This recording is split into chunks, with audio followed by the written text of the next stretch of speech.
Hello, welcome to Citizens Climate Lobby Connecticut. I'm Roger Kuhns, the state coordinator, and today we have Alan Poirier from Old Lyme who will be presenting his take on lowering your carbon footprint. Now, Alan is retired from Pfizer and he has experience in management consulting, energy, and defense. He joined Citizens Climate Lobby in 2019. He says his goal is to contribute to efforts such as legislation, public policy, teaching, to help people reduce their carbon footprint, encourage growth of clean energy sources, and protect terrestrial carbon sinks, such as forests and wetlands, so that we and future generations can enjoy sustainable lifestyles. Please welcome Alan Poirier. Okay, great. Thank you, Roger. And I got involved with CCL about a year ago. This discussion comes out of my personal journey in thinking about not only what do we have to do collectively, but what should I be doing? What's my role in all of this? And I focused in on looking at ways to reduce the carbon footprint, our carbon footprint, but obviously you could genericize this information for anybody. If you think about a larger audience, they would appreciate some of the additional detail about what a carbon footprint is, but also taking one's own responsibility for your own carbon footprint. My carbon footprint contributes to global warming and its consequences. So, I started looking at what can I do about that. So I'll talk a little bit about the warming climate, how to calculate your footprint, what kind of choices we made with regard to reducing our footprint, and then the idea of a drawdown plan where you could go through a process of reducing your footprint step by step.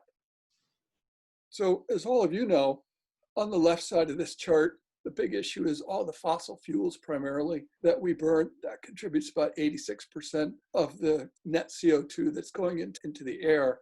But land use changes also contribute to quite a lot of that. All of that fossil fuel, all of that CO2 ends up going into one of three different sinks. Almost half of it stays in the atmosphere today.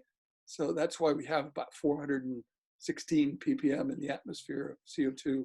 A fair amount of it is absorbed by the forest and soils and wetlands, and quite a lot of it is absorbed by the oceans as well. That is where quite of the problem comes in, because as we increase the CO2 in the atmosphere and in the oceans, that brings some problems. We have warming of the oceans and acidification there. We expect to see some sea level rise. In the case of Connecticut, it could be as high as 20 inches by mid-century, which is only about 30 years away. We're seeing more extreme weather. I think as Ray mentioned, we're seeing it already in California and throughout the West. In addition, heat waves, pollution, and health consequences come as a result of all the CO2 that we've put into the atmosphere. There are choices that we can all make to reduce and remove CO2 pollution. So the first thing, very important thing, is to reduce fossil fuel use, but we can also support ways to increase carbon-free energy supplies. For example, wind, solar, nuclear, hydroelectric, tide power, things of that sort. But it's also important to increase the terrestrial carbon sinks and protect our forests and wetlands so that they can continue to do their natural job of absorbing the CO2. And HR 763 very strongly supports and enables two of these sort of primary areas. But it all starts with calculating your own carbon footprint. There are some different models you can go to on the web.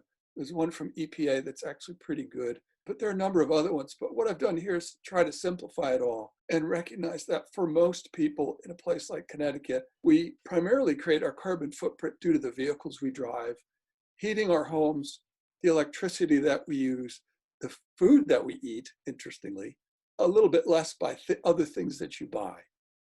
You could use some simple calculators, these figures here, to essentially come up with what your carbon footprint is for the kind of life you live. If you do a lot of air travel, you could go to ICAO website and they've got a tool to help you figure out how much carbon your flights cost. So we did this for ourselves, and this is what we came up with. This is my wife and I, and at home in Old Lyme, are responsible for 38 tons annually of CO2. And it comes primarily from these sources. As you can see on the bottom, the cars are the biggest part of it, but heating the home plus the hot water is another significant portion. The food for the two of us is also significant, which I was actually surprised. I didn't know how much of a contributor that really was. and then electricity. So for us as a family, these are the major sources. But what can we do about these different things? So with regard to the electricity, we took a look at whether we could get solar or LED lights. With the food, we can look at, should we eat less or eat differently? What can we do there? For the home, we could look at different ways of heating the home, like a heat pump, maybe more insulation. Maybe we should heat with wood. What should we really do there? And then with the cars, we looked at whether we should get a hybrid car, electric car, maybe drive less, all these different options. So I skip a whole bunch of steps to get to this. We did a tremendous amount of noodling, but we came down with a plan that's our way to get to a lower carbon footprint.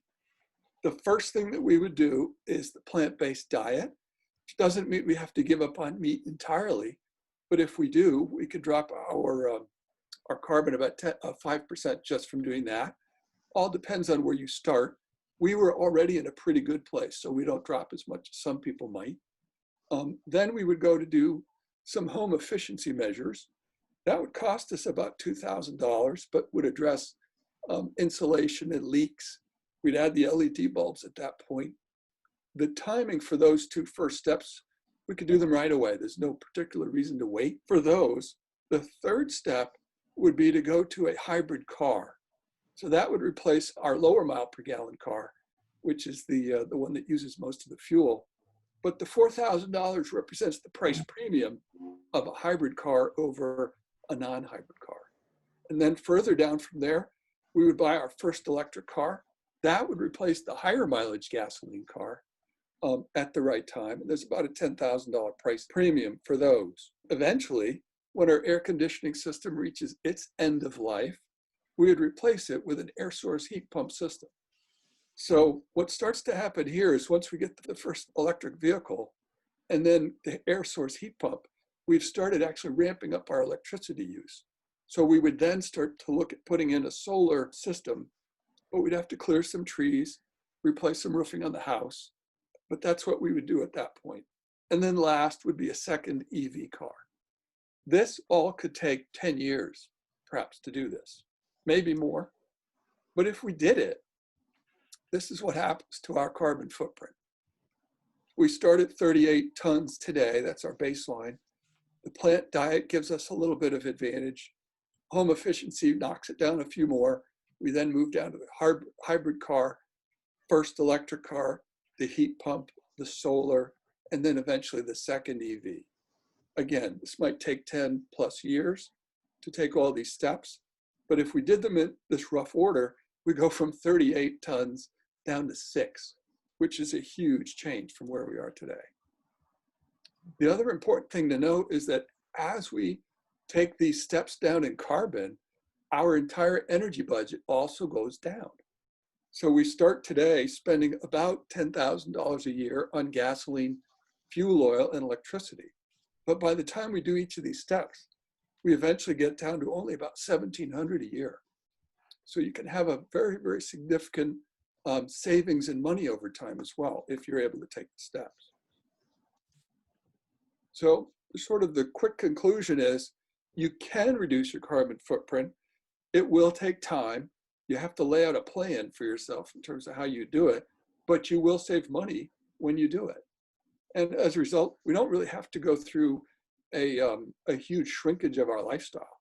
We don't have to go to a tiny house. We don't have to ride a bike everywhere. We don't really have to live in the Stone Age. We can do all these things and still live pretty much the way we do today. Thank you, Alan. That was great. Now we all have some insights into how we can lower our carbon footprint and make a personal dent in climate change impacts. And this, combined with state and national legislation to put a price on carbon, well, we can actually address the climate emergency that is facing us. To learn more about Citizens Climate Lobby, go to www.citizensclimatelobby.org, or in Connecticut, contact me, Roger Kuhns, at rogerjameskuhns@gmail.com.